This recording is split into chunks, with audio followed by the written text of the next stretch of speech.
go. Good evening. I want to call to order the Monday, June 21st, 2021 regular meeting of the Village of Frankfort Board. And first item, could we please have the roll call, Madam Clerk? Mayor Ogle? Here. Trustee Ledden? Here. Trustee Severia? Here. Trustee Farina? Here. Trustee Petro? Here.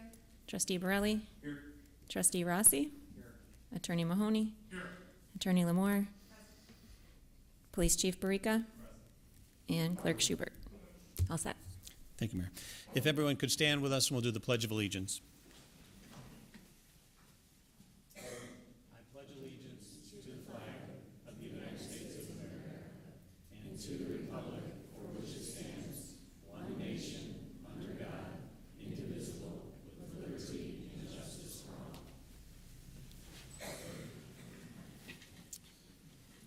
All right. Our first item on here is what we call the unanimous consent agenda. All items on the consent agenda are considered to be routine in nature and will be enacted in one motion. There will be no separate discussion of these items unless a board member so requests, in which event that item will be removed from the consent agenda and will be considered separately. So at this time, I ask if anyone would like to remove any items from the consent agenda. Mayor, I would like to remove item E from the consent agenda. All right, thank you, Trustee Borelli. Is there a second? Second. And Trustee Petro. Okay.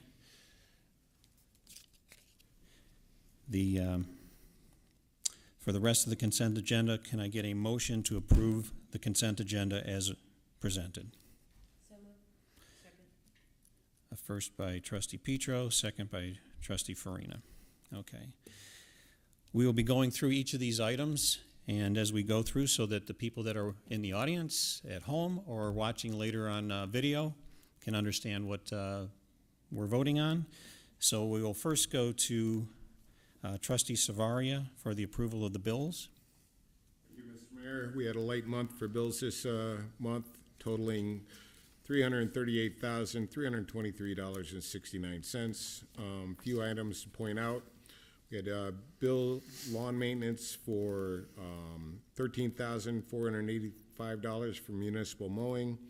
CorPro Company charged $2,925 for annual water tower inspections, and the fields charged $6,630 for the parkway tree replacement. And that concludes the bills this evening. Thank you, Trustee Savaria. Then we have some items. We have 4 items from the Committee of the Whole, and we will go, the first 2 items will be going to Trustee Farina. Thank you, Mayor Ogle. The first one is the 2021 Roadway Maintenance Program Bid Approval Resolution. The village's annual budget for FY 2021-22 includes $4,050,000 in the General Capital Development Fund for the resurfacing and maintenance of various municipal streets. And if you recall, in 2018, the board chose to put a ballot referendum on the November election ballot to ask residents if they would like to increase sales tax for money to go to police and infrastructure. And so this is an example of those sales tax dollars helping us to continue to resurface our roads, and we're hopeful to do that in the next 4 to 5 years to catch up after development was postponed due to the recession. So we're excited to be able to do this year. It was an increase. At the June 7, 2021 meeting, the Committee of the Whole reviewed 5 bid proposals received for the 2021 Roadway Maintenance Program. The low bidder was PT Payroll Construction Company with a bid proposal of $2,874,528.53 for the resurfacing of 19 streets in the village. It was the consensus of the committee to forward a recommendation to the village board to accept the low qualified bid and award the contract to PT Payroll Construction Company for the 2021 roadway maintenance program in the amount of $2,874,528.53, and for staff to work with PT Payroll to add additional streets at the unit cost of the awarded bid, not to exceed the budgeted amount of $4,050,000, which includes engineering and crack sealing. So the motion before us this evening is to accept the recommendation of the Committee of the Whole and adopt a resolution authorizing the execution of a contract with PT Farrell Construction Company for the 2021 roadway maintenance program in the amount of $2,874,528.53. The second item is Elm Street and Wisconsin Road Improvements Bid Approval Resolution. The committee reviewed 4 bid proposals received for roadway improvements for Elm Street and Wisconsin Road. The low bidder was PT Farrell Construction with a bid proposal of $439,106.04. The project consists of full reconstruction of the roadway and addresses long-standing drainage issues. The project is included in the $4,050,000 budget for the maintenance of streets. It was the consensus of the committee to forward the recommendation to the village board to accept the low qualified bid and award the contract to PT Farrell Construction Company for the project in the amount of $439,106.04. The motion before us this evening is accept the recommendation of the Committee of the Whole and adopt a resolution authorizing the execution of a contract with PT Farrell Construction Company for the Elm Street and Wisconsin Road way improvements in the amount of $439,106.04. And that is all. Trustee Borelli? Thank you. The next item on the agenda is the leak detection survey professional services agreement. Committee members reviewed a professional services agreement with M.E. Simpson Company for a water distribution system leak detection survey. In 2020, the Village of Frankfort Utility Department pumped a total of 1.32 billion gallons of water. However, only billed for 859 million gallons of water. I think that's right. That's right. 859 million gallons of water. The village seeks to locate and eliminate sources of non-revenue water loss, as there are monetary costs to produce, treat, and distribute water and environmental cost of depleting the groundwater aquifer. It was the consensus of the committee to forward a recommendation to the village board. The motion before us tonight is to accept the recommendation of the Committee of the Whole and adopt a resolution authorizing the execution of a professional services agreement with M.E. Simpson Company Incorporated to perform a water distribution system leak detection survey in the amount of $44,500.00. And then the final item is the sanitary sewer evaluation survey engineering services agreement. The committee reviewed a professional agreement with Baxter and Woodman for the 2021-2022 sanitary sewer evaluation survey. The village performs an annual survey to identify sources of inflow and infiltration. This year's project consists of identifying sewer and manhole defects in the Prestwick subdivision and the industrial areas south of Laraway due to their age and known defects. It was the consensus of the committee to forward a recommendation to the village board. And the motion before us tonight is to accept the recommendation of the Committee of the Whole and adopt a resolution authorizing the execution of an agreement with Baxter and Woodman Incorporated for professional engineering services related to the 2021-2022 sanitary sewer evaluation survey in the amount of $189,000.00. That's all I have, Mayor. Thank you, Trustee Borelli. We have a couple items from the Plan Commission, and the first 2 items on here will go to Trustee Petro. Thank you, Mayor. The last Plan Commission, where we also welcomed 2 new Plan Commission members. The first item was the Method Athletics Special Use Permits at 702 Center Road. The applicant, Method Athletics, a physical therapy clinic personal training facility, currently operates at 702 and 704 Center Road within the Laraway Center Commercial Development. The applicant proposes to expand into the adjacent unit located at 702 Center Road and seeks the granting of special use permits for indoor recreation and entertainment and extended hours of operations with a 5 a.m. opening to accommodate the proposed expansion. At the June 10th, 2021 public hearing on the project, the Plan Commission forwarded 2 unanimous recommendations to the Village Board to approve the special use request. The motion before us is to accept the Plan Commission recommendation, waive the first and second readings, and pass an ordinance granting special use permits for indoor recreation and entertainment and extended hours of operation of 5 a.m. opening to permit the operation of Method Athletics located at 702 Center Road in accordance with the reviewed plans and public testimony and conditioned upon the overhead door along the northern facade of the building remaining closed until 7 a.m. The second item was a 1.5-mile review, the Pedigo subdivision final plat approval at 9257 West Franklin Avenue. The applicant, Richard Pedigo Jr., is correcting a division of land that occurred in 2019. In order to develop the vacant parcel for single-family residential purposes, the applicant must retroactively go through the subdivision process. The parcels are both zoned R3 Single Family Residential District within unincorporated Will County and meet the minimum lot standards for that zoning district. At its June 10, 2021 meeting, the Plan Commission conducted a 1.5-mile review of the final plat for the Pettigrew subdivision and forwarded a unanimous recommendation to the village board to approve the final plat.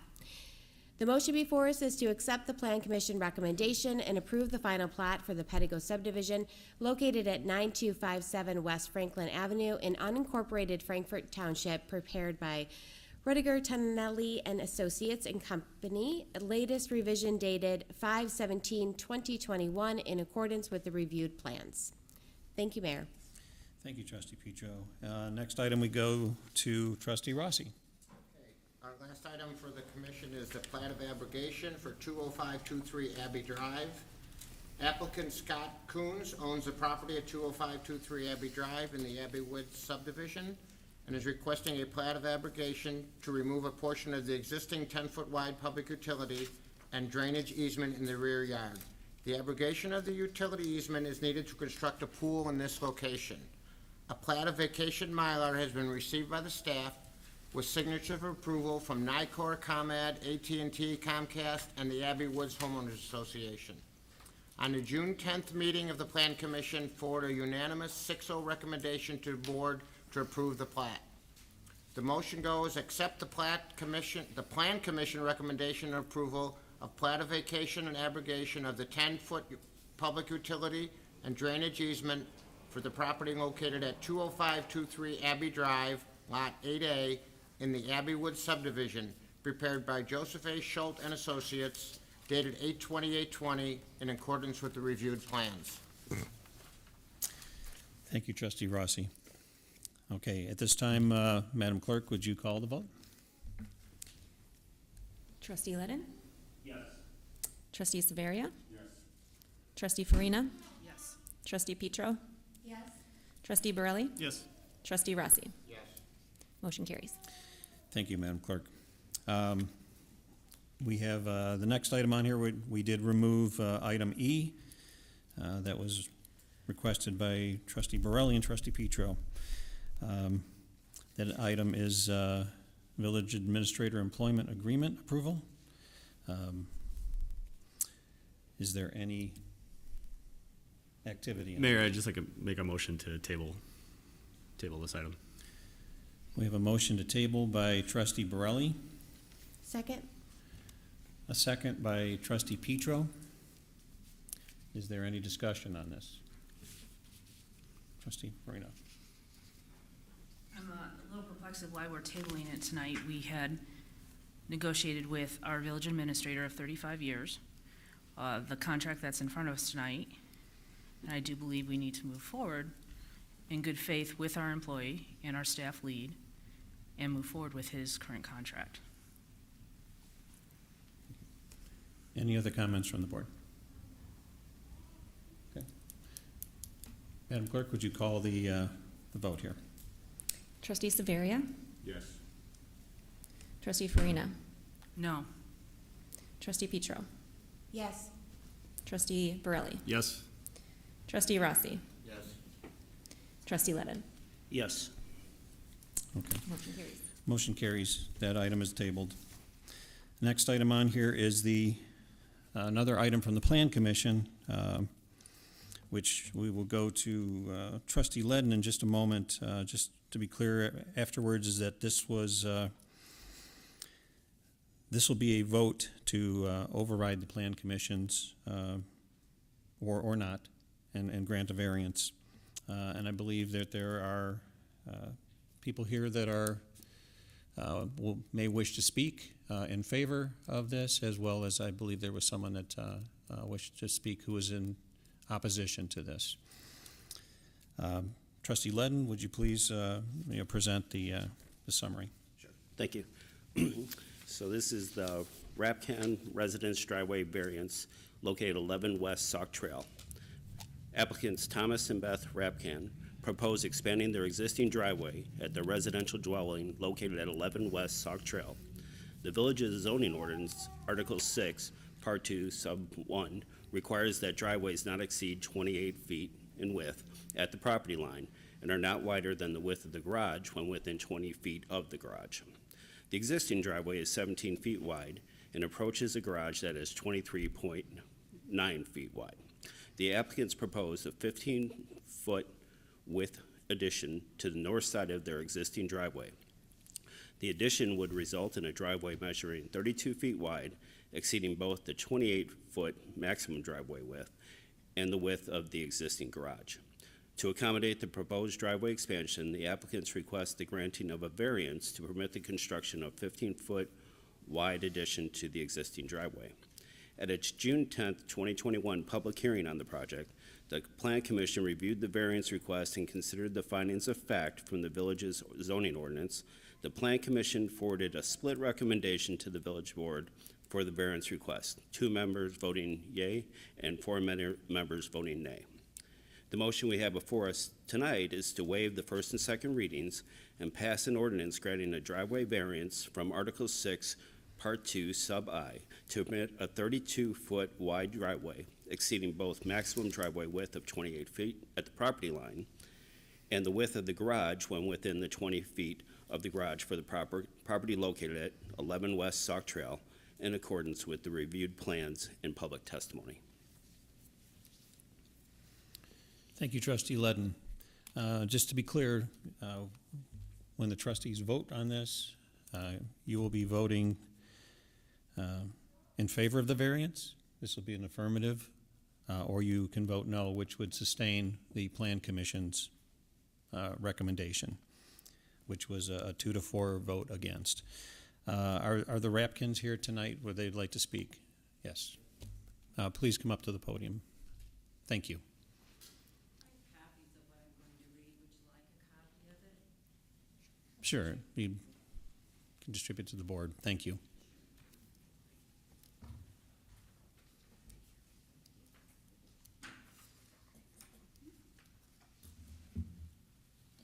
Thank you.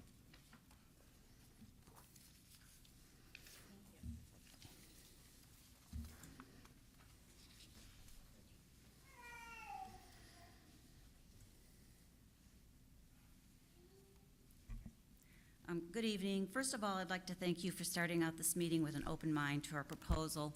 I also want to thank those of you who took the time to do a drive-by of our property prior to tonight, and our hope is that you will have a clearer picture of what we are requesting. First of all, I can't tell you how excited we were to live downtown Frankfort. We've lived in a subdivision of Frankfort for 18 years, and every Sunday after church, we'd drive through hoping to find a piece of property or a home that was for sale. When we finally found our piece of land in 2015, we were elated. We worked with a great builder and had 3 variances that we were able to build our brick bungalow and frame home. We chose to build in the bungalow tradition because we felt that it best enhanced downtown Frankfort historic look. So that's why we kept it in that way. We've lived there for 4 years and found that we could use an extra space to park, but not only for ourselves, but for also our guests.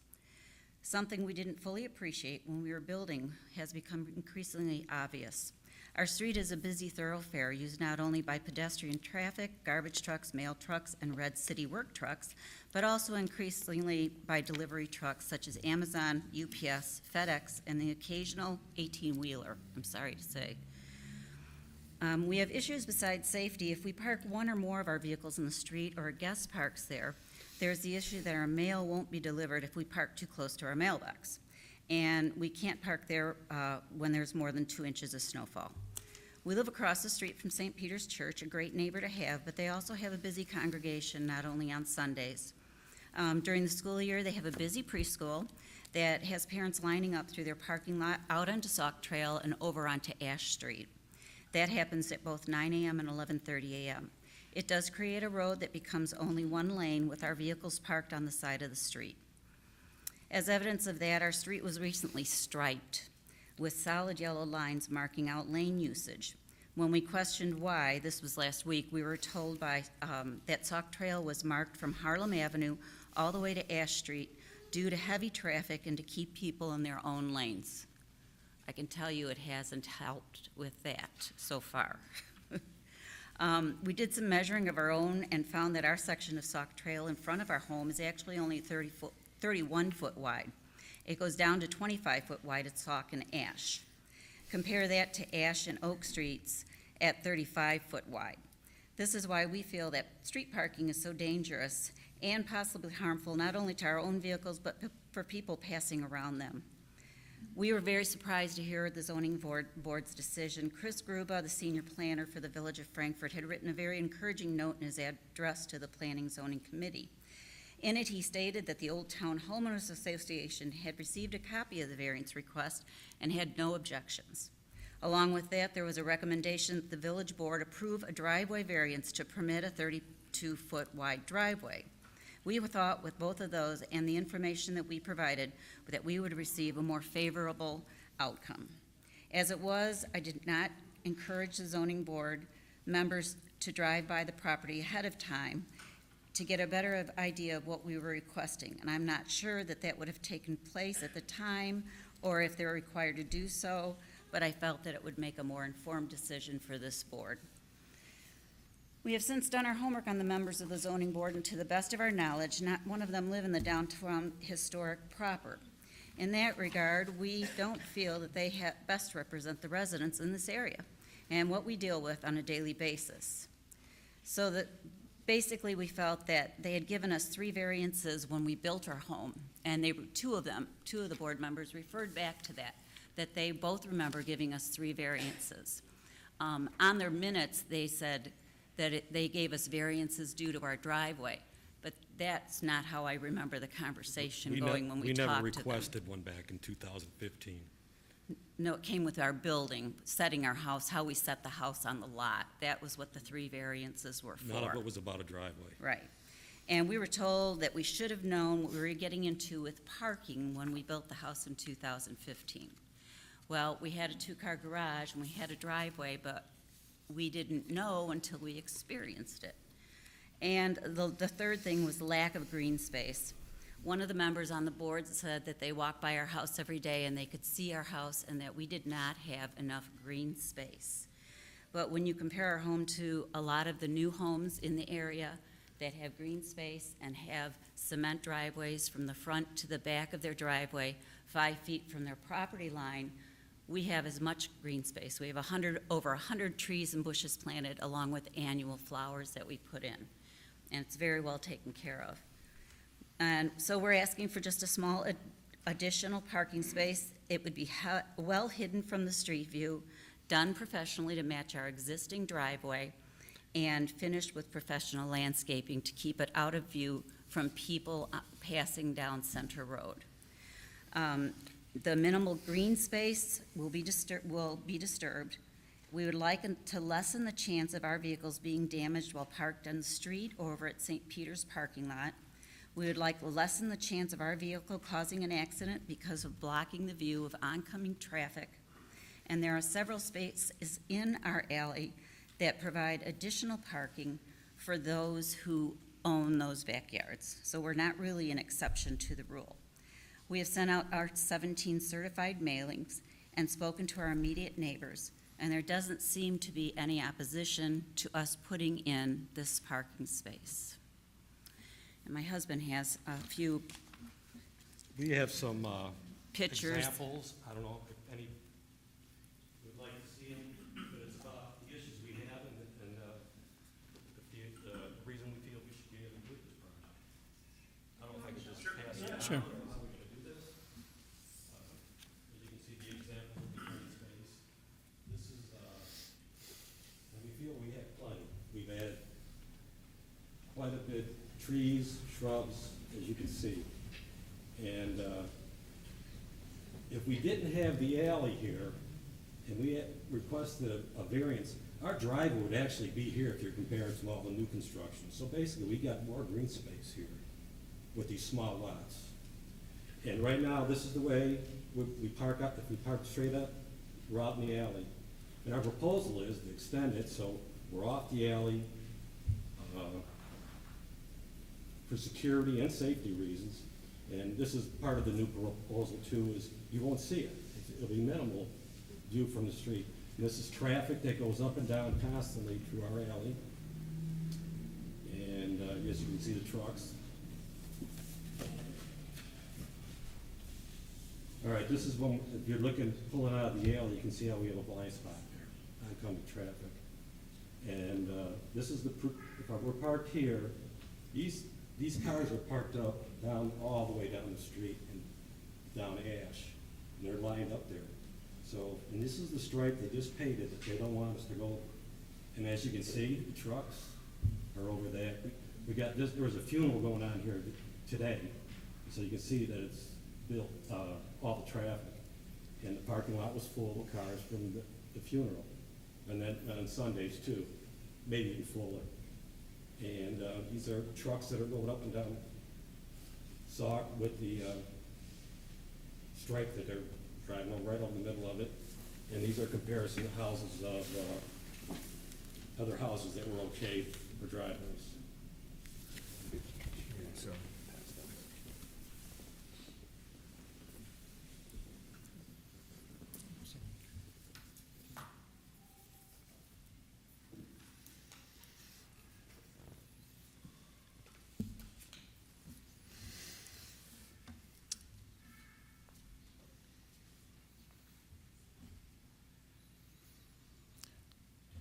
Did you have further comments for us No. tonight? No. Okay. All right. Thank you both. I have a couple of questions. For the Yes. applicants? Go ahead, trustee Lund. Thanks. I was wondering, what is the width of your lot? Up front, it is 49 feet, and it goes 108. So we keep the commission kept talking about this R2 zoning, and that's 15,000 square feet. We only have 6,000. We don't, and I don't know if that's fair for the people that are trying to build downtown in the villages, using that as a standard. Yeah, it's a little challenging with the downtown. It's Yeah. almost less The than 20% half, requirements you know. and And people want to invest. Could you repeat the question? I'm sorry, I was looking at the picture. I was asking what the Square size of footage? the lot was, of the What was width it? and the depth. I remember it being a small lot, and I remember the little It's white 49, house. and there's maybe there's even lots that are smaller than that that are getting these She wanted driveways. to know the full Oh, measurement. I'm sorry, Do you remember the size of the lot? 49 by 100, Okay, or 108 or something yeah, like that. that's about A little over 50, yeah. 100. Thank you. It's about just under 6,000 square feet. Any other questions from the board? Yeah, I have a question for Chief. Sorry to throw you off. So with the striping, would we make that no parking now? It is tight now in that area. It would have to be measured because you'd have to have a through lane. Right. Otherwise, it'd be considered parking in a traffic lane. Okay. Which then would not be allowed. It doesn't have to be That must have marked. just actually, happened at it's a striping. traffic I'm trying to lane. think. Yeah. Yeah, but we just noticed that after our review, Yeah. and that's when I went out and looked at it. Why did we put these stripes here? And then I looked, they were striped before, but it was worn, there was like worn little out. pieces of it left. And they said that they were taking care of a punch list, but they have it from Harlem all the way to Ash, because it's busy traffic. We And they sent want- one of the public works guys, and I'll Yeah. tell you what, our public works department is great, because whenever we stop them for anything, if they don't have an answer, they go get an answer. And they come back. Yeah, and we were able to, they gave us the name of who we needed to talk Talk to, to. and we called the guy, and he called us back the next day, and we were able to get an answer. Unfortunately, it was after our zoning board committee meeting, but at least, we're hoping people will hear us as to the busyness of that street. You get moms in their SUVs, and they just zip right down, right around the corner of Ash Street, right through the front of the church to the stop sign on Center and our street, Sauk. Sauk. And I'll tell you what, a lot of times we get people that don't even stop at that stop sign. And we can sit in our front porch and see that. And there's calls to the police, and they will show up, and Yeah. they watch for a We while. understand it's not we're not on the first thing on the agenda for them. They've got other things to handle, Mm-hmm. but, yeah. You have a question? Trustee Farina has a question. Go ahead. So you're asking for 32 feet wide, and the maximum is 28. Right. Right, but I'm looking at, if you look at the way our lot is and we're a side loader, most driveways are that easy, the length, because now they get to drive down into their houses where we just got that little quick right turn, and that's all we have for a driveway. And I gotta believe we have one of the smallest driveways in Frankfort. We have a follow-up question. Yes. Traffic. Go ahead, trustee Petro. Chief, with our traffic committee, with the recent addition on Ash Street of the 3 homes, I know that St. Peter's Preschool, which has gained additional popularity, has had to reroute their traffic drop-off to across from this residence. So it does sit there. Have we looked at that and the striping? Because I would agree that it could be, and the buses still come through that as well. I just don't even know if there was a car parked on Sauk in front of their home and the bus route and the preschool drop-off, if that would be acceptable from a traffic committee standpoint. It's probably not. It'd be something we could bring up at traffic advisory though, and look at it and get some, go over and actually view it and then be Right. able to discuss it and see if there is a better option on how it's set up. And there's also issues during Fall Fest and Yeah. at It's everywhere.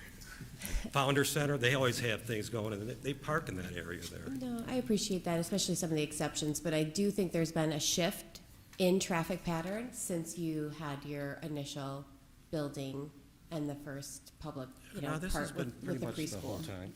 Yeah, since we've been there. Thank you. Thank you. Thank you. Any other questions from the committee for the applicant? How many cars do you have? 2. So in the picture here, you've got them both parked in the garage, so I'm just wondering why Oh. you have. Right, I have a motorcycle and I have other stuff during the summer, and plus I like to do projects. I would like to use my garage. Right, but typically when we grant a variance, it's usually based on like a land hardship. Yeah. So in the downtown area, you have a minimum size house, and then you have so much green space you need. And with the downtown, you can't have both, and that's why we'd grant a variance.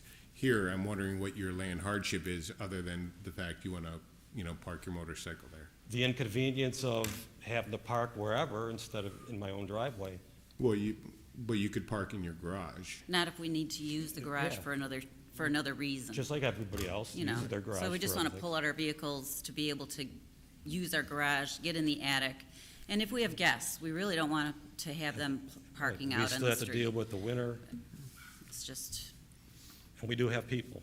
So the ordinance says you could go up to the width of your garage, which is 24 foot. And they'd give me 2 foot on each side. That's it. Well, your existing driveway is 17 foot, right? So, yeah, And that's that's- 7 foot, right? I'm still driving in the grass and all that other stuff. I'm parallel parking in my own driveway. One of the reasons you want to go wider though, so you can go deeper. Is that right? Because it looks like you're going deeper on the north end of the house. Right, which is actually the back of the house, and that's, we're trying to keep that away from the green, for what people are looking at, yeah. just the aesthetics of it. I mean, I don't know, going back to 2015 when this was originally discussed, I don't know if there was discussion of, I'm a civil engineer by trade, so there's Okay. a stall length, 18 feet, so I'm disappointed that the driveway wasn't long enough. I feel like there should have been some pushback to shrink the house to Well, get the length in there. So was that discussed at that? Well, we were not used to getting these variants and things, and we were just, all right, this is what you gotta do just to build the house. So you're really not, We and weren't, you're yeah. thinking you're gonna have a driveway. Right. Until you actually live somewhere, and then you make I adjustments. agree with you. Nobody really brought that to No. our attention, that our driveway was only going to be. I mean, 2 more feet, so- and then you can Right. park Right, perpendicular to the Right. garage, and it's, yeah. Yeah, I'm not sure what happened there. Do we have any more questions from the board at this point? Okay. Thank you, Mr. and Mrs. Thank you. Rapkin. Was there anyone that was here that wanted to speak in opposition to this? Yes. I'm sorry? No? Okay, you changed your mind. All right. I'm sorry? I think there's public comment for it. Is there additional public comment for this? Please, come on up. My name is Adrian Slater III. I live at 141 Ash Street. I'm directly across the alley, west of my lovely neighbors. And everything Beth talked about is absolutely true with the traffic. I've been there longer than them. I've been in town forever. And I know what that street's like, especially that corner. And I really hope you vote in favor of their wishes. Thank you. Okay, thank you. Anyone else? Okay.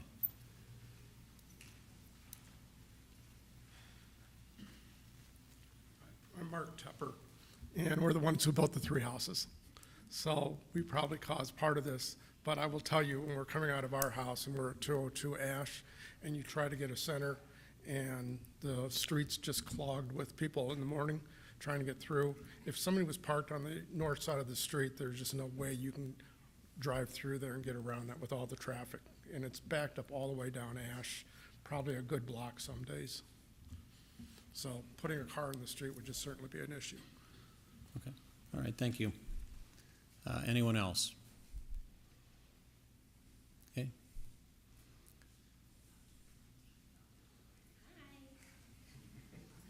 I'm Beth Partiga at 218 Ash Street, so we're just around the corner from them. And I think I can attest to, one, the traffic that we get.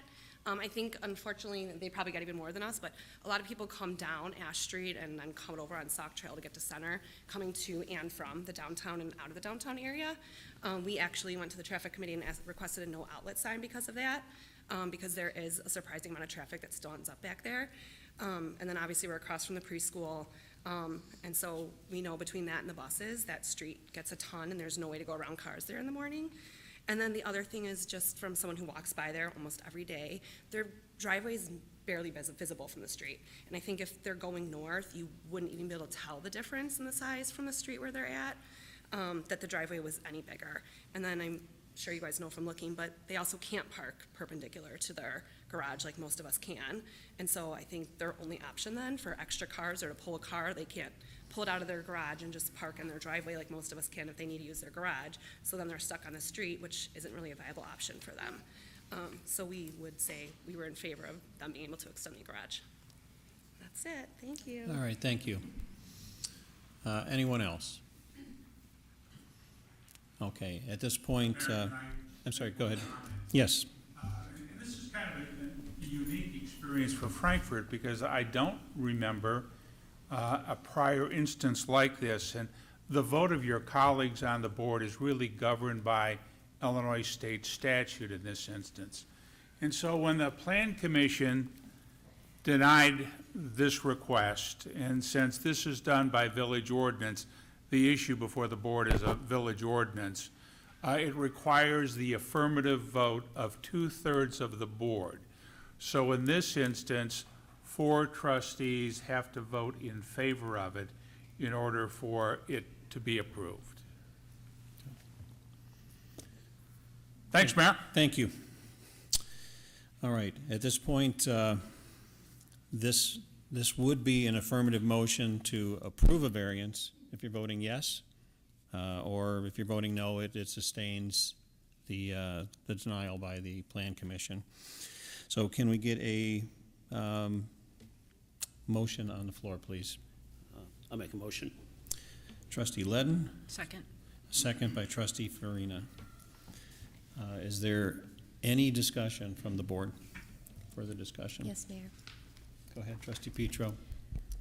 Mr. and Mrs. Rapkin, I appreciated your additional details and some of the discussion that have maybe happened even post the Plan Commission. I do live in downtown, and I do cross that jog, if you will, quite frequently, and I have noticed since that traffic pattern has changed that it is increasingly a safety concern, and so I'm glad we'll take that back to the Traffic Committee tonight.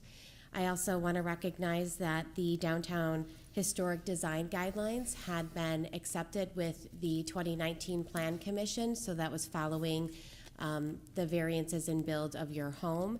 And in that discussion, we encourage the side load or detached garage off of the alleyway, and I think that's supported by the Old Town Homeowners Association.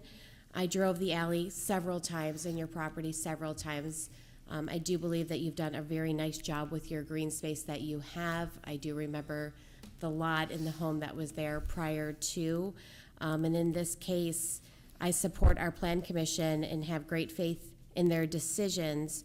But I think that there's been some things that have changed since the original variance request that you had when building the home, and some hardships that have come up. So I just wanted to call out those 2 points. Thank you. Trustee Borelli. Thank you, Mayor. Similarly, I'm a downtown resident, and I'm very familiar with that spot. I drive it probably 10 times a day. I actually jog down it. When there's a car parked there, there is a blind spot, and it is a safety concern, especially with the change in traffic flow from the daycare, from the preschool. Yeah, it's there's definitely a safety issue, and I'm glad that the traffic advisory is going to take it up, but I think that is some good information to have. Thank you, Mayor. Thank you, Trustee Borelli. Anyone else at this point? No. Hearing none, Madam Clerk, there needs to be 4 affirmative votes from the trustees in order for this to pass. So would you please take the roll call vote? Trustee Severia? Yes. Trustee Farina? Yes. Trustee Petro? Yes. Trustee Burley? Yes. Trustee Rossi? Yes. And Trustee Lennon? Yes. Okay. Motion carries. This has been approved. Thank you.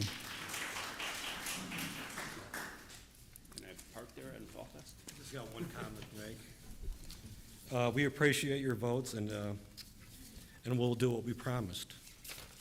I'd also like to thank Chris and Janine for their help they gave us through this process, and also the Homeowners Association and you all. Thank you.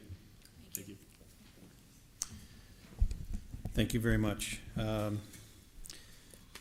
The next items, we get into what's called the mayor's report. And very quickly, before we start that, we've had a committee of the whole, and we've been discussing and exploring rezoning areas that have been identified in our 2040 comprehensive plan. So we are looking, we will have a map, and as we're going forward, we will be discussing rezoning of certain areas that would be congruent then with our plan. So the next item on here is the recognition of Superintendent Dr. Morosini. And this evening is a genuine pleasure of the Village Board to recognize Superintendent Dr. Morosini for a distinguished educational career spanning 40 years, the last 7 of which were spent at Frankfort School District 157C. Dr. Zinni officially retires on June 30th of 2021. To recognize and to thank Dr. Zinni, the board presents her with a proclamation expressing our gratitude for her years of outstanding and dedicated service to the community. The village board, the motion here, and I need a motion from the floor, would be the village board acknowledges with gratitude the significant contributions made in the education and development of our youth by Dr. Morosini through her outstanding leadership and dedication to Frankfort School District 157C. Dr. Zinni, would you meet me at the podium, please? I'm sorry. I'm getting ahead of myself, sorry. So we have a motion by Trustee Farina and a second by Trustee Petro. All those in favor? Aye. Any opposed? Okay, now we'll go.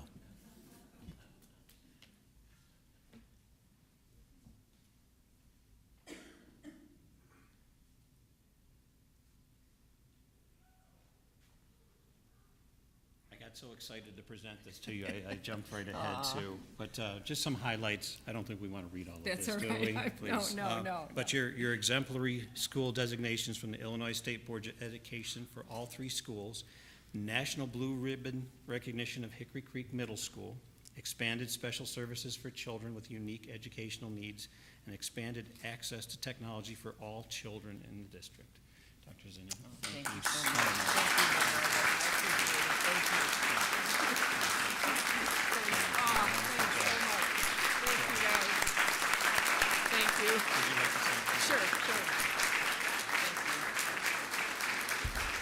Thank you. This is such an honor. I cannot tell you what an honor it has been to serve as the superintendent here in Frankfort for the last 7 years.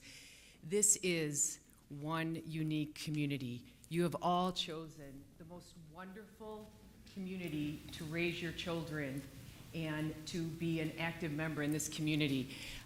We could not have accomplished what we did without your support. And I just have a very quick story to tell. My first year, it was a very blustery weekend in February, and we were looking to have to possibly call a snow day, which is one of the hardest decisions a superintendent has to make sometimes.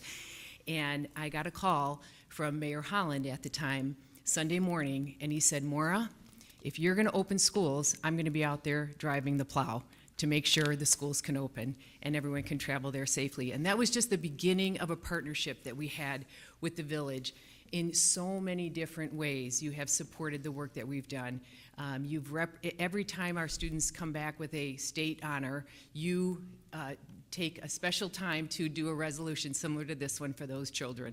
So again, I do have our current board member, Edith Lutz, President Lutz, and our past board president, Gina Breezy, here as well. And I know on behalf of the Board of Education, they are so thankful for the support that you give our schools and our teachers and our staff. And so thank you. I know we're in good hands with Mr. Winnett taking over, but it certainly has been an honor to serve the children and the families of Frankfort. So thank you so much. Thank you, Dr. Zinni.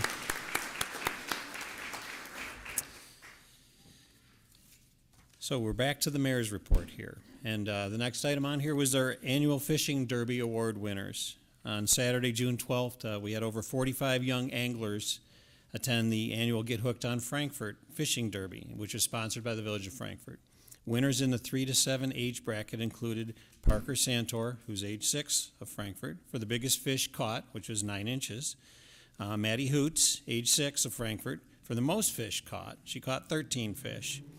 Winners in the 8 to 12 bracket included Madison Lau, who's age 10 of Frankfort, for the most fish caught in that group, which was 12, and Austin Santor, age 11, for the biggest fish caught in his age group, and that was 8.5 inches. A total of 211 fishes were caught and released during the event. And also we wanted to thank Greg Catello from Fishing Connections, who donated the hooks and the bait. Weekly happenings in downtown Frankfort. We have Cruisin' Frankfort continues every Monday night in downtown Frankfort through August 23rd. It's from 5 to 8. Actually, it's going on right now. The Summer Country Market continues every Sunday from 9 a.m. to 1 p.m. in downtown Frankfort. Concerts on the Green, which are sponsored by the Chamber of Commerce, continue every Sunday through August 29th. The concerts begin at 6:30 at Bright Art Green, and the featured performer for this upcoming week, Sunday, June 27th, will be Bernie Glim. It is a country artist. In case of inclement weather, the concert gets moved to the Founders Center at 140 Oak Street. And for a complete list of the featured performers, you go to www.frankfortchamber.com. Yesterday, the concert ended up getting moved over to the Founders Center just because there was a threat of tornadic activity early in the day, and it missed us, but our thoughts and prayers are definitely go out with the people from Naperville and Woodridge, where it did hit later in the day. The July 4th fireworks show, and we have fireworks scheduled for Sunday, July 4th at Main Park. Main Park is open at 8 p.m., and the fireworks will begin at approximately 9:15 p.m. This event is sponsored by the Village of Frankfort, Frankfort Park District, Frankfort Firefighters Foundation, Frankfort Firefighters Local 4338, and the Frankfort Chamber of Commerce. More information is available by calling the Frankfort Park District at 815-469-9400. Our July board meeting will be scheduled for Tuesday, July 6th, in observance of the Independence Day holiday. The Village of Frankfort offices will be closed. The regular scheduled board meeting will be held, like I said, on Tuesday, July 6th at 7 p.m. We have a annual rib cook-off, which is scheduled for Saturday, July 31st in downtown Frankfort. Amateur chefs will cook on site, and public rib tasting will begin at 12:30. Ticket sales will begin at noon. The event is co-sponsored by the Frankfort Area J.C.'s, the Lions Club, and the Village of Frankfort. Registration is required for the contestants. The application, rules, and additional details can be found on the village website at www.frankfortil.org. And I believe that is all that we have for the mayor's report tonight.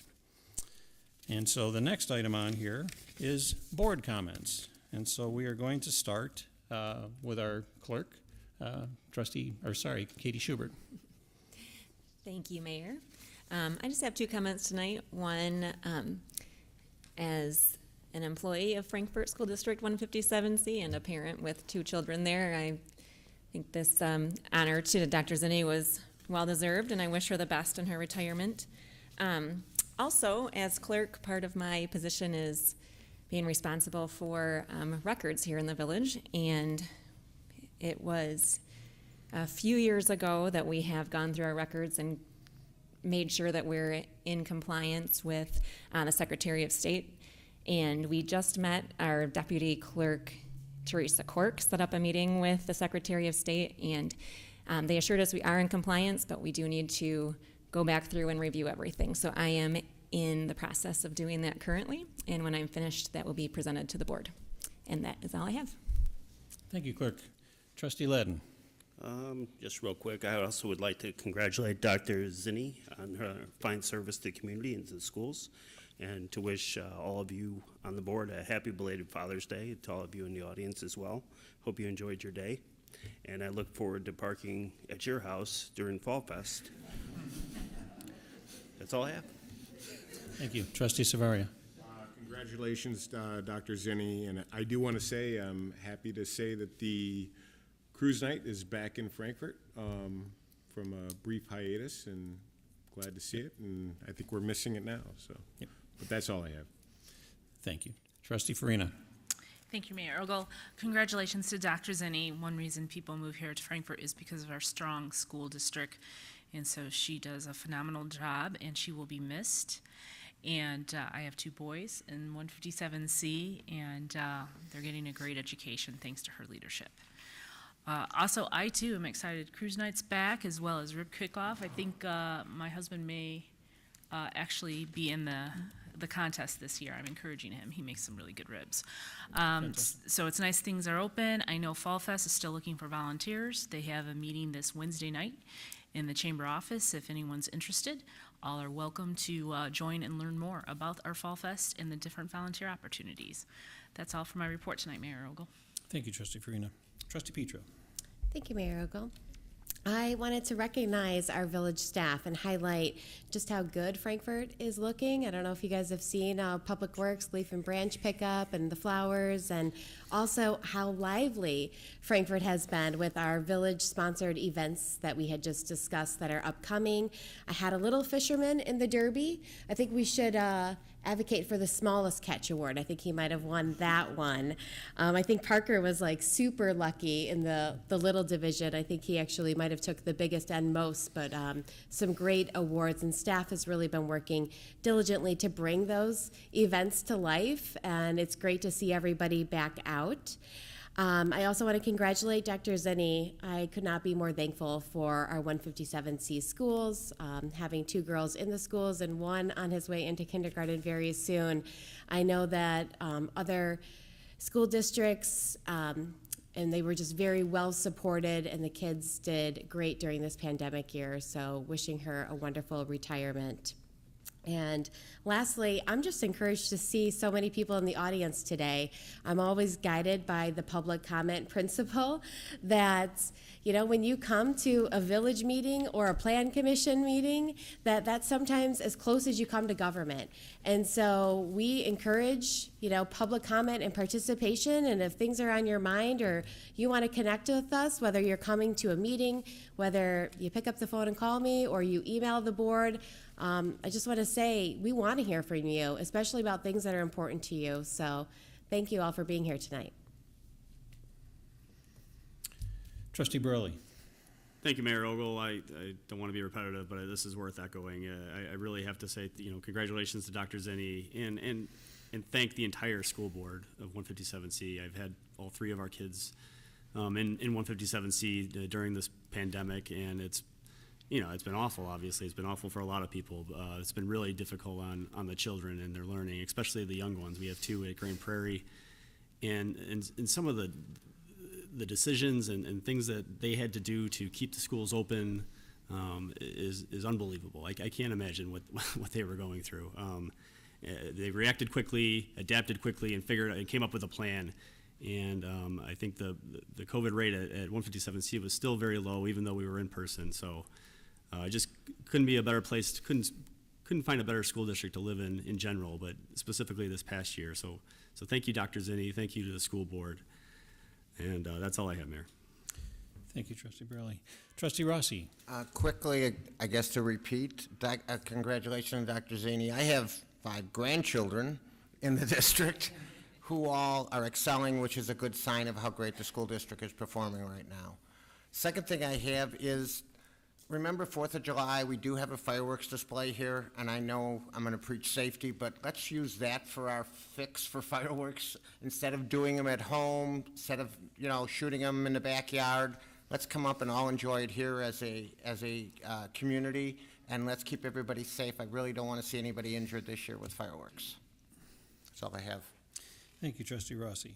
And now we go to the Police Department. John Barica for the Police Department report. Thank you, Mr. Mayor. I too would like to remind people to have the fireworks to the professionals. We prefer not to get those calls, and some people do have some pretty powerful fireworks that can do a lot of damage. Don't forget, we don't know where they're going to fall down sometimes, so they can cause other damage that we don't want. So keep that with the professionals. I do want to also congratulate Dr. Zinni on retirement. We've had a great partnership with her from the village to the PD, and she was also very instrumental in getting the SRO program put in the school. With Officer Riffin there, and I think that's been a great asset to the police department, the village, and the schools, so we appreciate that.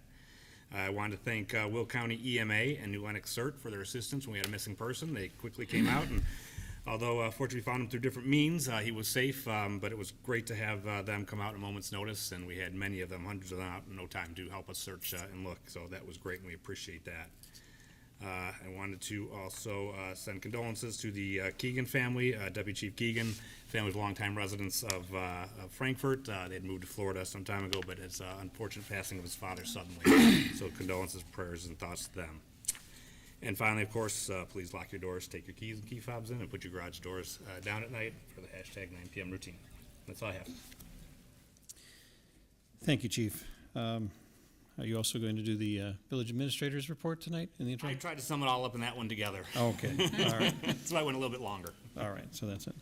And then we go to our attorneys for the attorney's report. No report tonight, Mr. Mayor. Thank you. All right, well, thank you very much. Do we have any other business that comes before the board for this? Okay. Now we get to the part of the meeting that's called public comment. And I think we have probably some public comment tonight.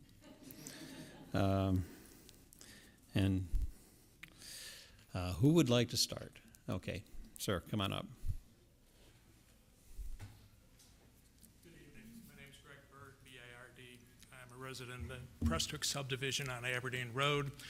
I'm also a member of our voluntary homeowners association, and I drew the short straw to address you tonight. The issue that has come to our attention is that there's a home at the end of Aberdeen Road at 600F that is currently being used as basically an Airbnb property. It's not owner occupied. It's an estate residential area. I don't believe the gentleman has a business license. I believe the gentleman that owns the home is here tonight, so you can hear from him. But the issue is that Aberdeen Road's a 2-mile long, dead-end road. It's residential. The road doesn't even meet Frankfort standards because it was put in back in the 60s. There's no sidewalks. And if you've ever driven up and down, there's blind turns basically all up and down the road. The Prestwick Homeowners Association is a voluntary association. Our subdivision is so old, the Condominium Act in Illinois didn't exist at the time, that it requires or at least allows for mandatory HOAs. So we don't have that. And because we're voluntary, most of our rules and regulations and bylaws from the 1960s no longer apply necessarily because they run with the land. They're good for 25 years. You can re-up them for another 25 years. That takes us to about 2010. So we have to rely upon the village and your ordinances in order to maintain the quality of life there. Forgive me, Chief knows it, your enforcement people know it, because we can't basically fine our own members because we're voluntary. We need your help regarding this home. It's a danger in a couple of senses. We've got a lot of young families on Aberdeen Road. We've got a lot of people who are even older than me on Aberdeen Road, and they walk up and down and ride their bicycles and everything else because we don't have sidewalks. Additionally, there have been certain events at this home that have, I believe, come to the police's attention, but I'll defer to the chief on that. It's certainly come to the attention of the neighbors, and a couple of them are here, and they will address you as well. The quality of life most of us move out here in Frankfort for is not to be next to a bed and breakfast or a hotel or a motel. It's an estate, as I said, area. Our reading of our ordinances, and I understand you've got counsel here, is that bed and breakfast or any businesses are not allowed in many of our zoning designated areas. So what we are asking you for is this. We are asking for a citation from your zoning department that to call a hearing, issue a cease and desist order based upon violation of your zoning ordinances and violations of your business ordinances.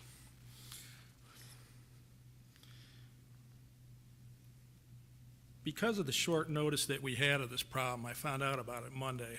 We did take the liberty of having an email go out with a survey to all the members of our voluntary association. As of this morning, we got back 183 responses. I was a little disappointed with the results. Of the 183, only 164, or 89.6% of the households said they wanted absolutely no short-term rentals in our subdivision or anywhere else in the village. We had 14 folks, 7.7% say they would consider short-term rentals of a month or longer.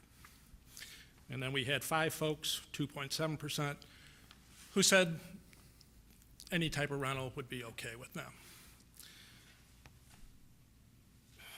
The reason that I am here specifically is that this problem was brought to the attention of your staff, I believe it was last Monday. They wanted to know who these individuals were and what did your HOA have to say about this situation. I'm here to address that. So being authorized, our president is not available tonight. He has a prior business deal. The HOA's position is, along with the 90% of our members, we don't want any short-term rentals in our neighborhood or any of your neighborhoods either, without either the residents approving it or the village approving it. More than anything else, it's safety and quality of life issues. You have to forgive me, last 9 months I've been looking at an iMac and my eyes are not what they used to be.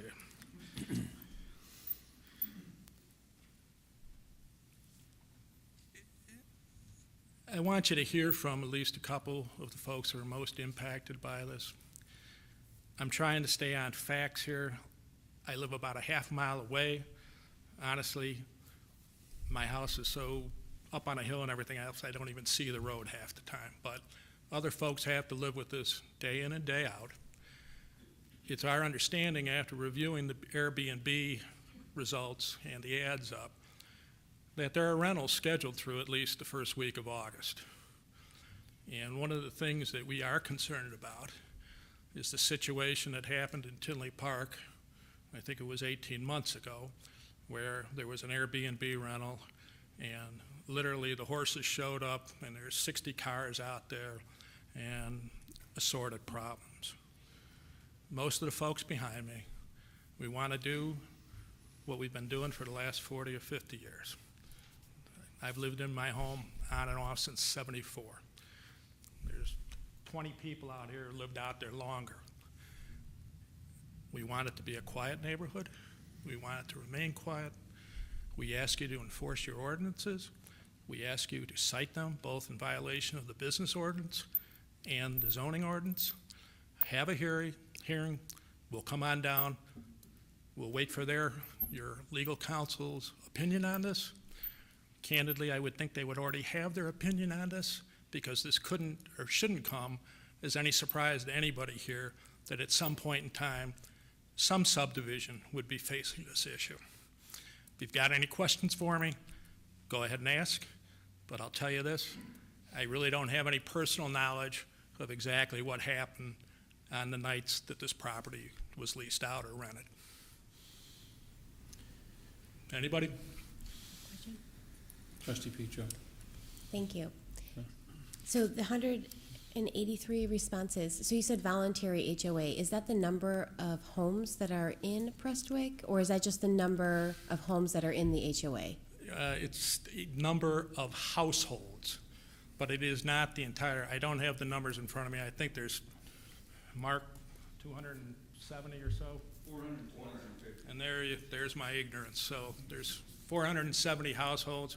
Some are condos, most are single-family homes, and we had 183 of those folks reply. I think our membership runs about 60%. Yeah. Okay. Thank you. Thank you. Mr. Byrd, we were advised of this issue by our building department, I believe it was last week, and we reached out to our village attorneys, and I think at this time it's probably appropriate for, I think, Hannah Lamore, that you make some comments on this, or where this could potentially go. Again, we're looking to make sure that these sort of things and the quality of life remains high here, and the things that we can do. Please go ahead. Yes, Mayor, thank you.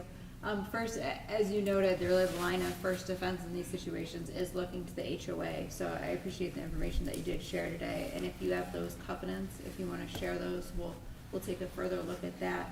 However, we have begun reviewing it and exploring options for the board to consider. One limitation on the Village of Frankfort is that we are non-home rule, meaning that the village can only exercise those powers provided for by statute. So that is one of the limitations that the village has to take into consideration. It makes us a bit different than some of the other Illinois Illinois home rule municipalities that have regulated that. We have identified other non-home rule municipalities in Illinois that have provided for some regulation. Some of it is in the form of licensing or even restricting it to certain zoning districts. So we have begun exploring that to prepare something to present to the board for their consideration. I understand your position. I'm not going to debate you this evening. Under the Illinois Code, there are rules and regulations that apply to non-home rule communities like our own, which allow for the regulation and or banning of any short-term rentals. Again, from our perspective, I don't want to get into a debate or we'll be here until Tuesday. So I understand your position. I simply think it's wrong. Okay. Thank you very much, folks. Thank you, Mr. Ritter. You'd mentioned that the property owner may be here tonight? I was advised of that, but I don't know that to be a fact. Okay. Yeah, I'm here. Would you like to address the board, sir?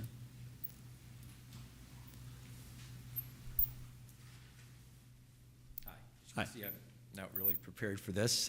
Last minute found out about the meeting.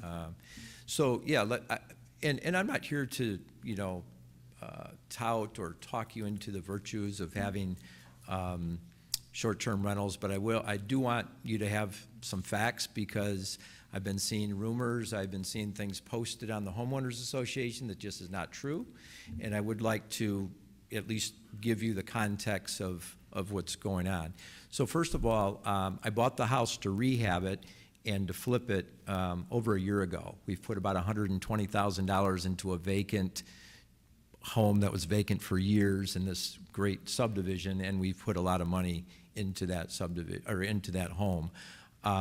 Before I decided whether or not to put it on as a short-term rental, I contacted the village. I believe it was Adam that I spoke to. I asked very bluntly, very plain, is there any rules and regulations regarding short-term, I didn't use the word short-term rentals, I said rentals of any duration, nightly rentals, weekly rentals, is there any regulations that the village has regarding that? And he said, no, we would just want to make sure that you really screen the people that are gonna be renting it. I said, fair enough, I understand. I reached out to and have the email from Brandon, the president of the Homeowners Association, again, right up front, asked him, here's the situation, here's what I'd like to do, is put that on the market. Again, same thing, I've got the email. He says, we do not have any regulations or policies against it. However, we would just make sure, we'd like to make sure that you're screening the tenants as good as possible. We don't want any problems, okay? No one mentioned that this was something that had to be regulated by a business, just like if you rent your house out for a year, that's not a business, right? If it's a half a year, is that a business? Is it if you rent it out for a month, is that now a business? No one ever said, well, now if you do it to a day, all of a sudden it becomes a business and regulated as a business. They had ample opportunities. I took the email that I sent to Brandon was in April of this year, okay? So now dealing with some of the facts about, because I had heard, oh, the police were called multiple times to the residents. Just not true. I called the police department, the dispatcher or whatever, the nice lady that answered the phone. I said, is there any way to find out if there's been ever any calls to this? And the police said, how far do you want to go back? I said, well, just, June. He said, well, I can go back to January. No calls have been called to that residence. I rented it for the first time to a single person on Friday, a week ago Friday. Came in from out of town, from New Jersey, stayed there one night, left. The next night, I rented it out to a mother that was having their 13th-year-old, a birthday party for their 13-year-old. She rented it, said that there'd be 12 people there. I figured that's reasonable for a birthday party. I got there at about 9:30 and pulled in the driveway, or pulled out front the house, and a neighbor was walking by and said, oh, you got yourself a short-term rental or Airbnb? And I said, yeah, we just started opening up. He said, well, we're going to close you down. And I said, well, why? He said, there's too much noise coming through. We're out in front of the house. I said, there's no noise. Can you hear anything? He said, well, then there's too much traffic. So just not based on facts, I actually recorded on my phone, downloaded an app, recorded, no noise at all. I did go into the house. I've been checking on this. I believe, I live in Prestwick. I've lived in Prestwick for 20 years, okay? So I went there, I checked on it, and sure enough, she had more than 13 screaming girls in the pool that's got an indoor swimming pool all closed off. So I asked them to leave. I stayed in the parking lot. By 9:30, all the cars were gone, and except for the woman that rented it for her daughter. So I didn't go back in, but I kind of counted the people as it went out, and it seemed to be reasonable that there was about 12 people there. The next night, a gentleman for a birthday party rented it out for 12 people. I went and checked on that. When I pulled up, that was Sunday, a week ago Sunday, pulled up, there was a police officer parked out in front of the car, out in the street, so I was a little concerned. I pull in the driveway, I ask him, is there a problem, officer? I said, I own this house.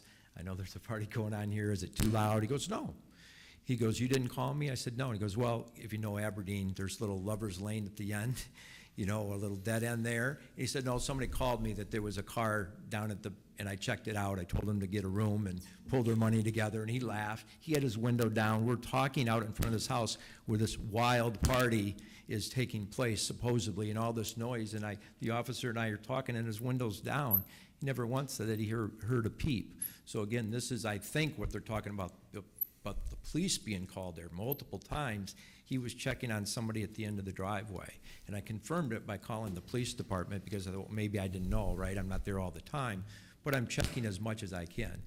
I've also purchased noise restriction. You can buy devices that measure the level of noise. Again, that's not happening in a regular rental, right? If it is an Airbnb business or short-term rental, I gotta make sure the landscaping's done, kept up. I got cleaning service in there 2 or 3 times a week, putting more money into the house.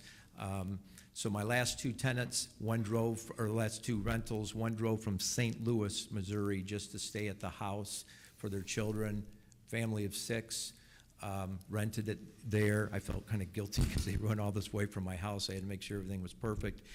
And then last week, I just had a couple for their anniversary came into town, referred them to Francesca's, came downtown Frankfort, had a wonderful time, loved the experience. It was great, I think, for the community.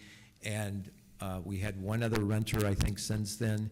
And that's the wild parties that has been going around and circulating that I'm getting text messages about.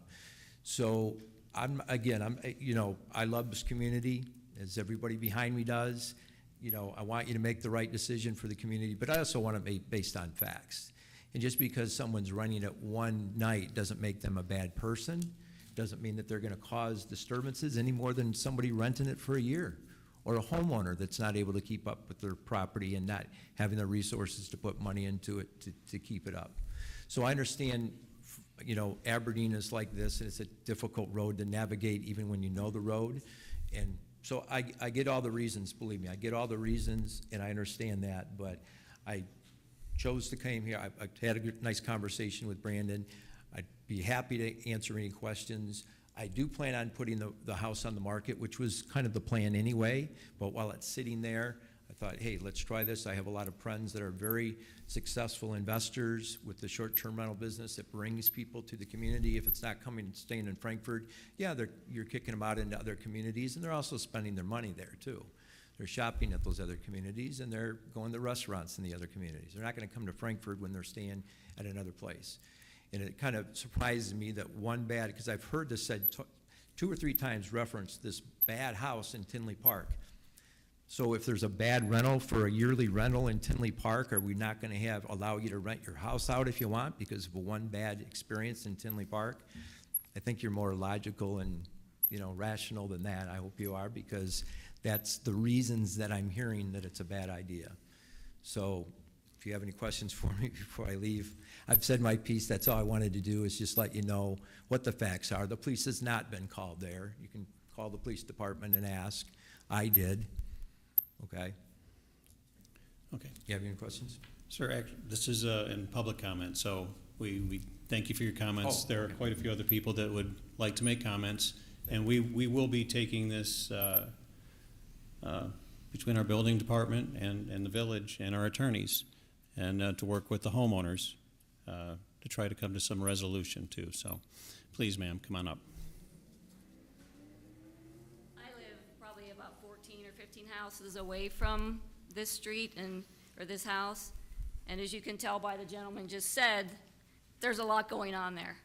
This is a residential neighborhood. My grandchild was just back there. I have 2 grandchildren, right there he is. Constant stream of cars up and down our street now. We moved there. It's a family-friendly neighborhood. We love this town, and we don't want to move from this town, but this is not the place for a business. It's a neighborhood. It's not a place for a business. That's all I have to say. Thank you, ma'am. Sure, Mark, I guess. I'm going to read this and try to expedite what's happening here. Mayor Ogle, trustees, village staff, thank you for letting me make this statement. And Mr. Bird and I are neighbors we're on the homeowners association board together. We've conversed about this, but I've been involved outside of the homeowners association with almost everybody that's sitting behind me in this discussion. So I'm somewhat speaking as a homeowner and somewhat of a representative of this group of people that are here gathered, some which probably are members of the homeowner association and some of them that probably aren't. So I'm here to do that. Again, my name's Mark Stein, and most of you probably know me one way, shape, or another from having been in this building for some other reason or another. And it's true, we've seen a lot of abnormal activity on the street. Personally, myself, that was my wife that just spoke, we're far enough detached that we don't see the immediate activity that's occurring at it, but at one point, I think it was Saturday, we watched a parade of 8 or 10 cars go by, you know, a couple feet apart, and we said, wow, somebody must be having a party. And that's not uncommon at this time of the year because of graduations and whatnot, but it turned out it was a party that was occurring at this particular house.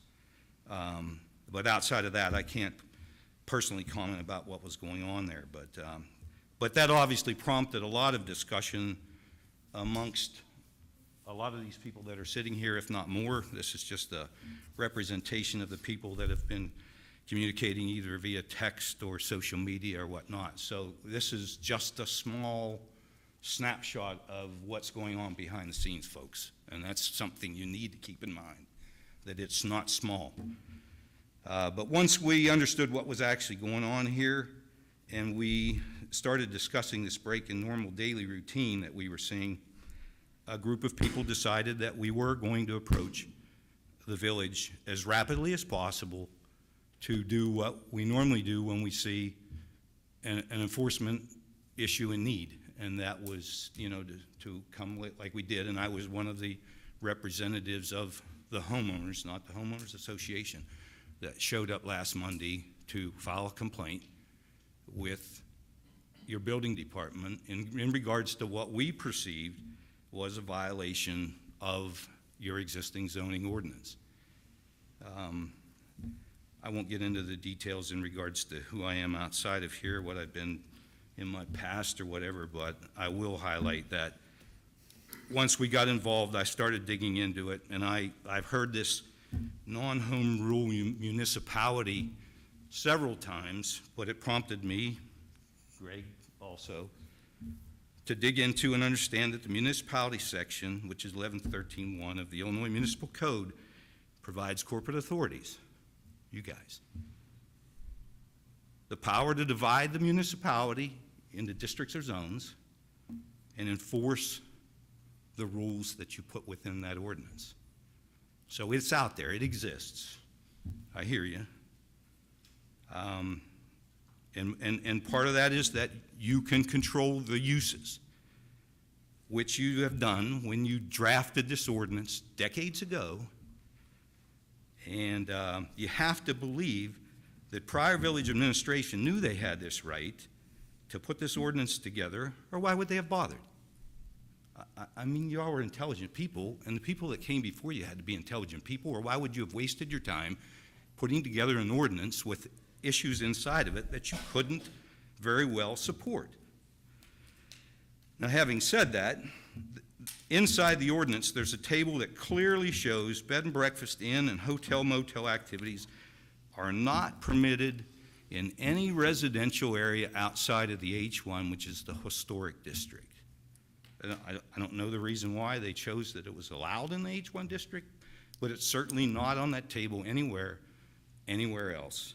And as a result of that, you got to believe they understood when they put those categories on the table that we weren't going to allow this. Or why would they have had that discussion and had the categories on the table to begin with? Furthermore, it's emphatically emphasized in Section D of the ordinance, which is accessory uses. In Part 1 of Section D, it states residential accessory use shall not involve the conduct of any business, trade, or industry, and definitively identifies short-term rental or lodging in Part 5, Section D, particular home occupations prohibited. where it lists number 5, tourist home and lodging houses, and number 14, rooming houses. Now, if whatever's going on there doesn't fit in that category, I don't know that I can have an educated discussion with any of you. Now, I'm reading directly from the ordinance when I state this, and this is in there. It says, the following uses by the nature of the investment or operation have a pronounced tendency once started to rapidly increase beyond the limits permitted for home occupations and thereby substantially impair the use and value of residentially zoned property for residential purposes. I don't know that it gets any plainer than that. So I think myself, this group of people, the homeowners association would tell you, you have an existing ordinance. You were entitled to put it together. You were entitled to put its contents together. And you're obligated to enforce it like you do everything else when the time comes that somebody files a complaint. I've been one of those individuals. And you've approached me and told me I needed to stop doing something. So I think that in this particular circumstance, I'm asking you, all these people are asking you, and I'm certain this is just a representation of Prestwick.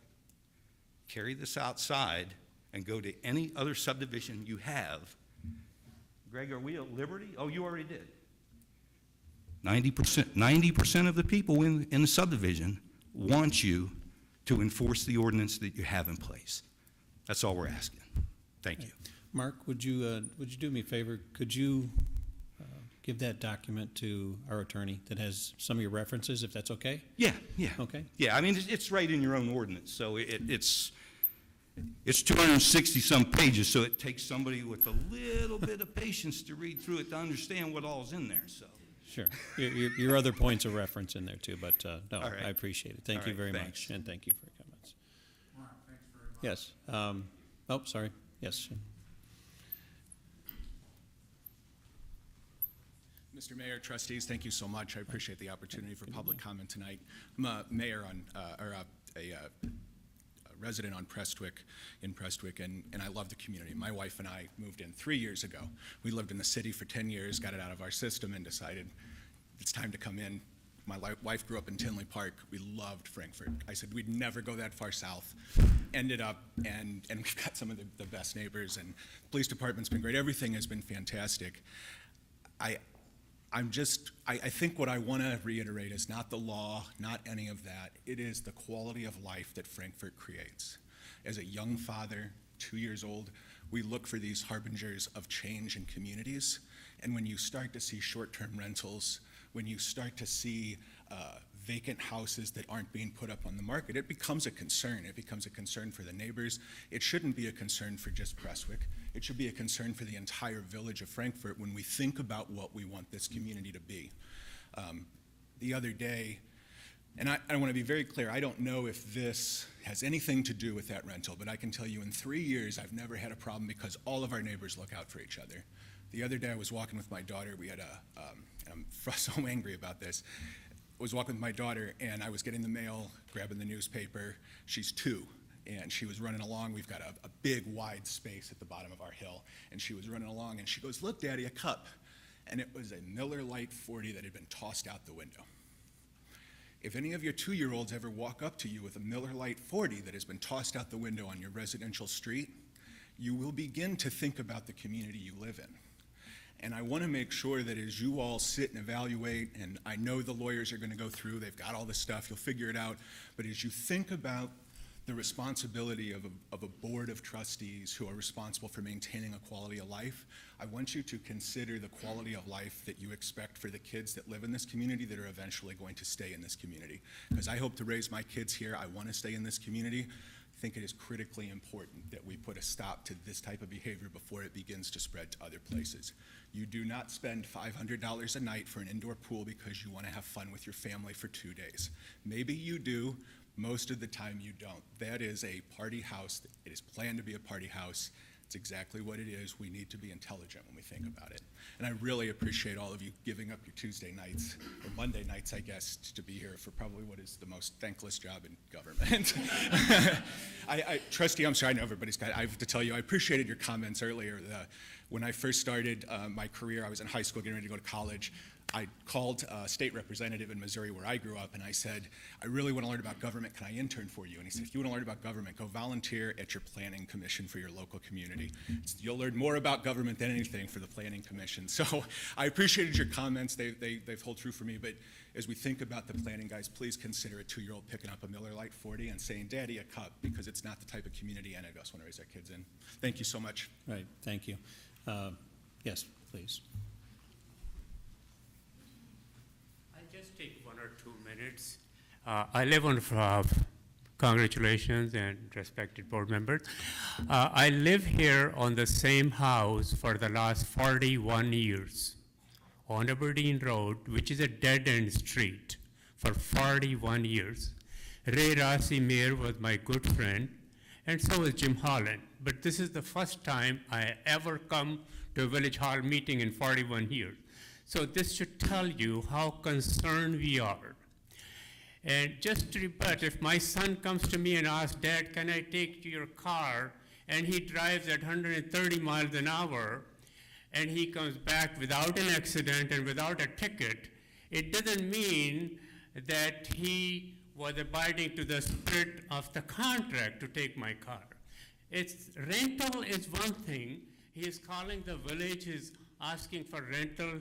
He probably doesn't even need permission, and we probably won't be here if he was renting to a pair of mother and father with 2 children or 3 children or 4 children. Right. I mean, it's a small house. You have to have some kind of moratorium till you figure out that the rental is here, Airbnb is here, who is using it and who is abusing it. It's an abuse. It's an abuse of the neighborhood. It's an abuse of his privilege. It's an abuse of us. We live on the same street. Some guy 5 years ago, a young 16 years old, hit my post for the mailbox, and his car was shattered, and I was so miserable, couldn't sleep, that he could have been killed. And we changed the lamppost to a very fragile one that it could just go away. And this year there was a lot of snow, and the snow plow was moving the snow, and the lamppost and the mail post fall down. So we are that concerned about how we behave, how we live, how we treat each other, how we respect each other. This guy is a flipper. He is in the business of renting and making money. So don't make money at the expense of other people. Do it in a way without hurting others. And I think you have jurisdiction and you have full authority to come up with some kind of legal solution that these kind of thing doesn't happen. Because if something bad happens, there's too little, too late. Thank you very much. Yes, thank you. Yes, sir, go ahead.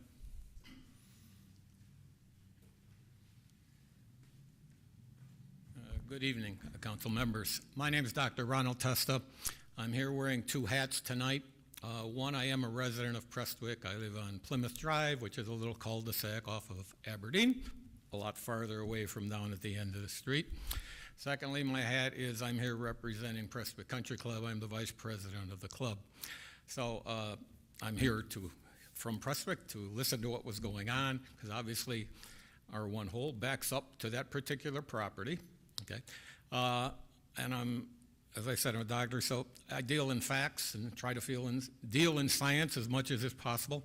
I've been on a zillion boards and associations, and my motto is always to try to get all sides of the story. Get as much of the information as you truly can, sort out what's fiction and what's not. I will say in the gentleman's defense a little bit, I've heard a lot of a rumor of what's out there, and I've heard a lot of discussion what's out there. My guess is that social media, that probably at least half of it is garbage and is a rumor. It's not true fact, but I'm not here to sort out what is or isn't. The best I did, knowing it was at Aaron B., I went on the site, to see for residential what it says. Because I had been told in the rumor thing that, one, it was advertised as you could get a golf package, you could use the course, you could go cross-country skiing on the course. I have no idea if that was true or not, okay? I can tell you from a fact, stating for Prestwick, it has been and will always be, no one is allowed on the course, it's private, unless you are a member or you are a guest of the member. So if he's advertising it as such, and I don't even know that he is, I said it's probably not true, they're not allowed, and if we found somebody, we'd ask them to leave, or we would be calling the police to escort them out if that was the case. So we're not there. This is not a resort, okay? You know, it's like just Hilton Head or whatever along the way. So that's it from Prestwick. As a personal resident, you know, I don't know what the law is. You're reading it back and forth. I'm not an attorney, and you can go back and forth with all kinds of things with attorneys, because I've had a zillion dealings with them also, of what is and what the law means, because usually nothing's quite black and white. But I would say that, yeah, Prestwick obviously is a residential thing, and I just can't believe that in a residential thing you have a bed and breakfast. I mean, and why you'd even want to sell one as like it's a resort area. It's not a resort area, okay? So I'm not demeaning. We're in business. Everybody's in business. The man took over a dilapidated house, and he's trying to make some money on the deal. So I may be a little disappointed in what I heard tonight, is that the fact that he's checked with the village before he did all this and spent all this money, and then he was told it was all okay. It reminds me of calling the IRS and asking for a ruling on something about my taxes, and they tell me I can do this, and then I file it, and I get the letter back saying they don't care what that person said, that's not right. You know, so I may, commiserate with them a little bit on what's going on there. But I just think a bed and breakfast is certainly a bad idea. I know in his advertisement he says up to 12 people can stay. There's room to sleep downstairs in the basement. If I am correct, there is an ordinance in this town that you can't have a bedroom and sleep in the basement. Somebody can remember that, because I know when I bought the house, I was told that, because I couldn't make the basement into a room where somebody could sleep. It couldn't be a bedroom kind of way. So I don't know where that stands in it. That's minor. But I just think it's a bad precedent and a bad idea. And if there is something to do about it, try to find an amicable way out of it to get the situation solved before some problem does develop. So that's just what I have to say. Yes. Thank you very much. Yes, ma'am.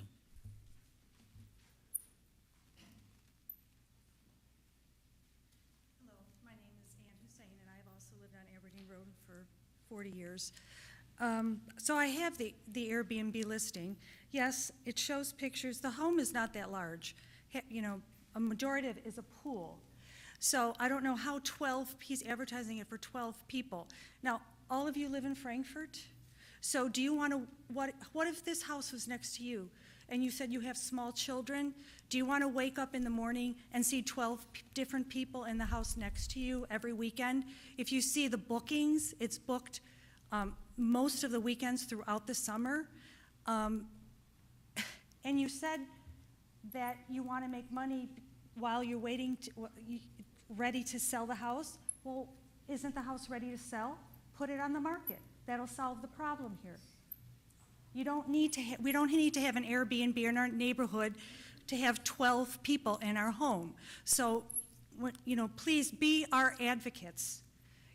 And as far as the attorneys, I know Ms. Lamore, you spoke. So be our advocates. Find a way to make it stop. Because nobody here wants to wake up with their little kids next to a pool party with 12 different people possibly in your home, in the house next to you every weekend. Thank you. Thank you. Anyone else would like to make a public comment?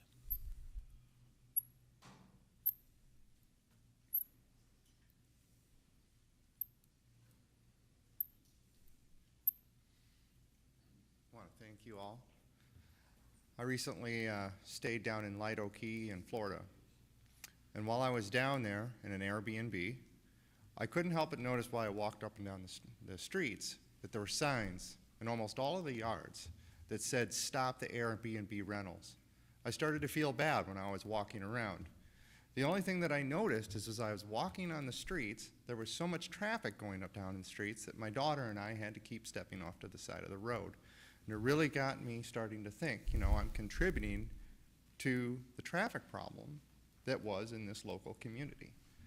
And as I thought about that and the effect that it had there, I thought about why I moved to Frankfort.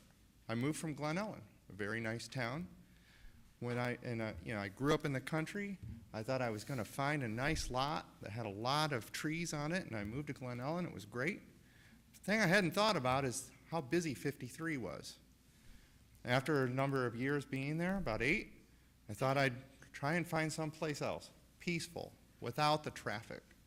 So we moved down to Durham Drive, just off of one of the cul-de-sacs, off of Aberdeen. And I thought, this is the place. This is the place that's not going to be busy. And I'm going to ride my bike with my son and my daughter down Aberdeen Drive because Durham is very short. And the last thing that I am hoping is going to happen to the community is that we'll all have signs in our yard that says stop the Airbnb activity because of all the traffic that's going through our neighborhood. Thank you very much. Thank you. Sir, go ahead. Hello, my name is Fred Rice. I'm a resident of Prestwick. I don't know the legalese and won't try to speak to that, but you know, just as a resident, wanted to voice that, you know, I would, you know, strongly encourage you to see if there's a way to, you know, not have kind of B's and B's in the neighborhood. You know, no animus to the gentleman. It's to me not so much about the one, but just in general, if there's a way to kind of prevent that. You know, I moved to the area about 10 years ago. My wife's from Alabama, so getting her to move to this weather was a negotiation. Frankly, it was kind of the charm of Frankfort and Prestwick specifically that for our family said, you know, I could see us living here and being happy in a family. We love the area. I think you guys do a fantastic job. It's a well-managed city, and the police force is excellent. And so we just really couldn't be happier to be here. And for us, from a quality of life standpoint, at least for my family and the people I've talked to, we'd very much prefer not to have short-term rentals, you know, in our gem of a neighborhood as we see it. So thank you for listening to us today. Sure. Thank you. Don, come on up. Good afternoon. My name is Donald Schwarz. I live on Aberdeen Road since 1976. I have 2 questions for the board. You don't have to answer them right now. The first, is this a business? Check the dictionary. Is this a business? The second, and this is to council too, is business allowed in an estate residential area, either by the covenant or by the ordinance? Thank you. Thank you, Don. There's something I want to read that's on his advertisement for this property. My name is Deborah Tracy. I'm also a resident of Prestwick. I don't live on Aberdeen. I live across the way on the other side. In terms of talking about a business, something to think about is he has it advertised that house pricing, nightly base price for 2 people is $400 during the week and $600 on the weekends, plus $50 for each additional person who enters the house, whether they sleep over or not. Think about that. Thank you. Yes, come on up, please.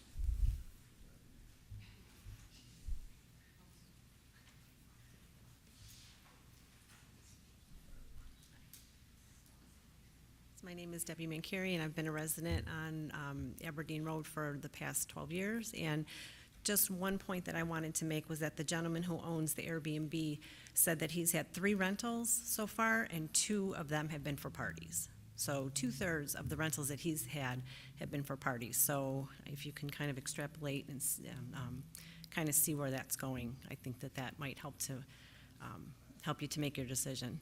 Thank you. All right. Sir, in the back.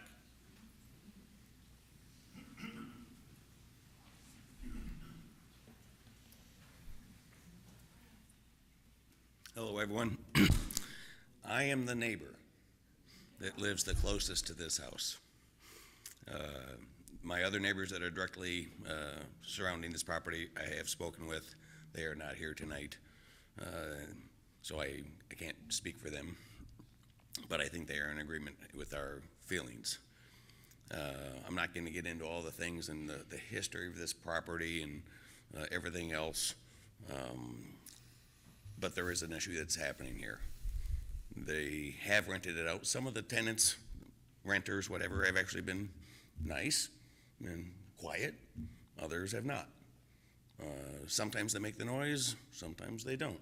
Sometimes there's 10, 12, sometimes there were, I think the term was 30-something, and then they left.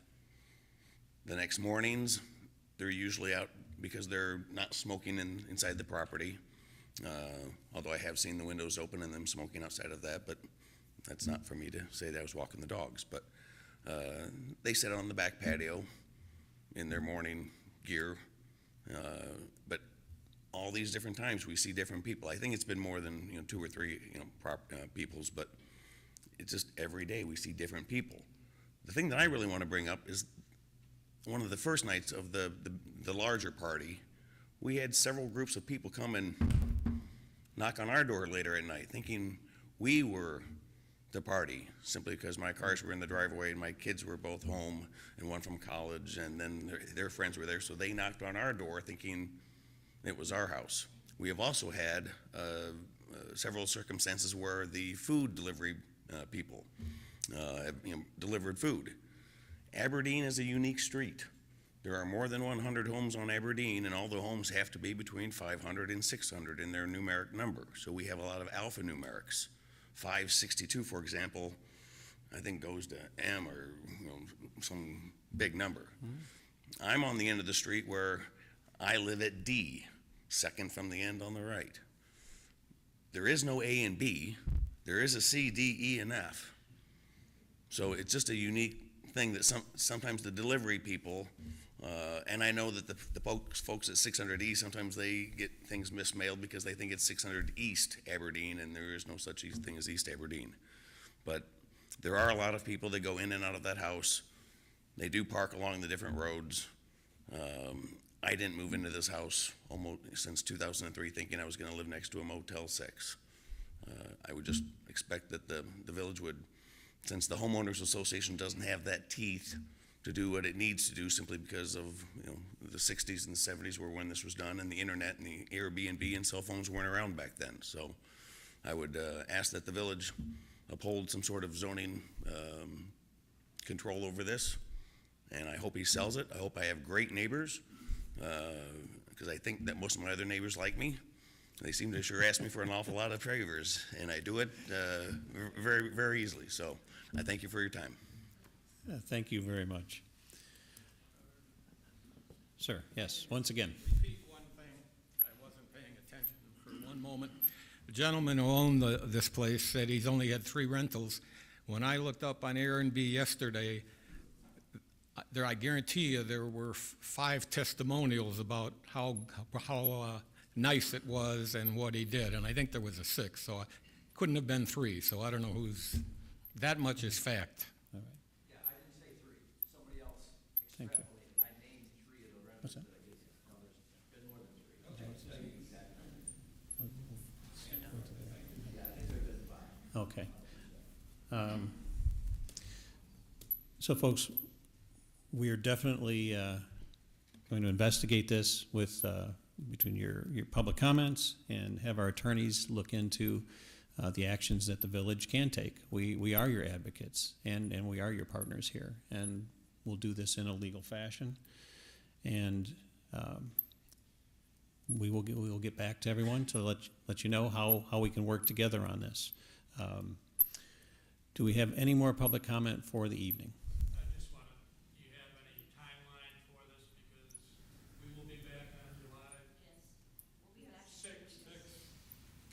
We're not going away. Yeah, so this is something that our attorneys will look at, and we'll proceed as we can. We don't have information tonight to which way to do that. I'm just wondering, do you have any expectation of when this will happen and who they will get back to, so we don't Well, whoever you would like to designate as your representative, please give that information to, at this point, our police chief. Again, I drew the short straw, so. Yes, go ahead, Trustee Farina. I just wanted to thank everyone for your comments and so forth. The bear can I get, I live in Misty Falls on the opposite side of town, and I was walking with my kids, and that just drives me nuts too. I think it's important that we listen to you. I think it's important that we do something here so this isn't something that grows throughout our community. So thank you for your comments. I am looking forward to feedback from our attorneys before July 6th, hopefully, so we can understand what our options are and to protect homeowners in your homeowners association. So thank you. Okay. All right. Sir in the back. Just real quick, one other thing that's not being mentioned. This is about one home. If this is allowed, and you extrapolate this over time, 3 years from now, we have 10 or 12 homes on Aberdeen doing this. It just can't work. Okay. Just keep that in mind. Real Thanks, quick, sir. I'm just Yes. going to make one more statement too, because Mike brought up a good point, and this has all been a discussion about short-term rentals. And I know in our discussion that we had last Monday with staff, it came up about no laws or ordinance for rentals. We've had issues, and Greg would attest to this. We know we have properties that are rented long-term in the subdivision also. And they have proven somewhat problematic at times too, although it's a different type of problem, if you know what I mean. So I think long-term, the village needs to really start considering, something in regards to not just the short-term rentals, but also the long-term rental issue, because long-term rentals, the people who are in there, they don't have the ownership of the community that we do. And sometimes when we do get into confrontations, you find out that because they don't have ownership, they kind of don't, I don't want to say present themselves in the best of circumstance like their neighbor might in regards to reacting to you telling them they're doing something wrong. And that's been problematic. So I would say at least consider that too. Thanks. All right, thank you. Do we have any more public comment for tonight? Trustee Burley, I sure. just want to echo Trustee Farina's comments. Aberdeen Drive is arguably the most scenic drive in all of Frankfort. I drove it after this issue was brought to us a week ago. I'm a member. Next day, I drove it all the way down. It's not the first time, but it had been a while. It's a beautiful drive. There is lots of blind spots. There's lots. I completely understand. This is all about quality of life, and I want to do everything I can to protect that for all of our residents. We need to understand our legal options. So thank you for coming, and thank you for your comments. Yes. Thank you, Mr. Mayor. All right. Thank you. A short-term temporary moratorium till the village reaches a conclusive and comprehensive policy regarding the short and long-term rentals for the village. That would be a question for our attorney here. We'll take a look at that. We'll take a look, yes, yes. All right, thank you. Do we have any other public comment for the evening? All right, thank you. At this point, I think we're going to go back into executive session, and we'll need a motion and a second for that. Mayor will want to have the specific items as indicated on the committee of the whole agenda. Thank you. I will go through those in just a second. When we come out of executive session, there will not be any action taken, and then we'll go to an adjournment. So we're going to go in executive session for discussion of personnel, 5 ILCS 120-2 C-1, purchase of real property, 5 ILCS 120/2 C5, or litigation, 5 ILCS 120/2 C11. And we had a motion by Trustee Farina and a second by Trustee Petro. Madam Clerk, can we do the vote, please? Yes. Trustee Farina? Yes. Trustee Petro? Yes. Trustee Borelli? Yes. Trustee Rossi? Trustee Ledden? Yes. Trustee Severia. Motion carries. We have a bathroom break? Yeah, everybody, 10-minute bathroom break, folks.